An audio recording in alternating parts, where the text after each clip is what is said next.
Hello' everyone, আজি আপোনালোকক দেখুৱাব লৈছোঁ পাৰ্লাৰৰ বাহিৰৰ পৰিৱেশটো।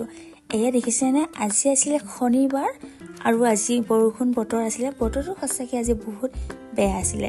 তো তাৰ কাৰণে ওচৰৰ দোকানবিলাক আজি কিছুমান খোলাই নাছিলে যিহেতু শনিবাৰ।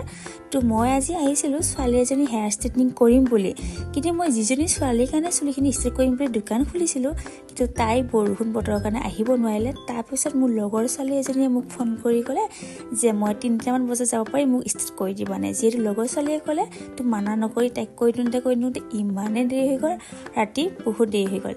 আৰু বাহিৰখিনি অকণমান দেখুৱাই লৈছোঁ, দেখিছেনে মানুহ নোহোৱা হৈ গ'ল লাহে লাহে। তো তাই যিহেতু ষ্ট্ৰেইটনিং কৰি আছোঁ, এতিয়া আপোনালোকক দেখুৱাম তাই ষ্ট্ৰেইটনিংটো কেনেকুৱা হৈছে। তো আহকচোন ভিতৰলৈ যাওঁ। আৰু এয়া দেখিছেনে, ছেকেণ্ড ক্ৰীম নিউট্ৰেলাইজাৰ লগোৱাখিনি ধোৱাৰ পিছত এয়া চুলিখিনি ধুনীয়াকৈ শুকাই ল'লোঁ। তাৰপিছত ফাইনেল ৰিজাল্টটো আপোনালোকক দেখুৱাই আছোঁ। এয়া ধুনীয়া হৈছেনে ফাইনেল ৰিজাল্টটো, আপোনালোকৰ কেনেকুৱা হৈছে জনাব। আৰু লাষ্টত 844 হৈ গ'ল তাই চুলিখিনি ষ্ট্ৰেইটনিং কৰোঁতে। যদি আপোনালোকে কৰিব খুজিছে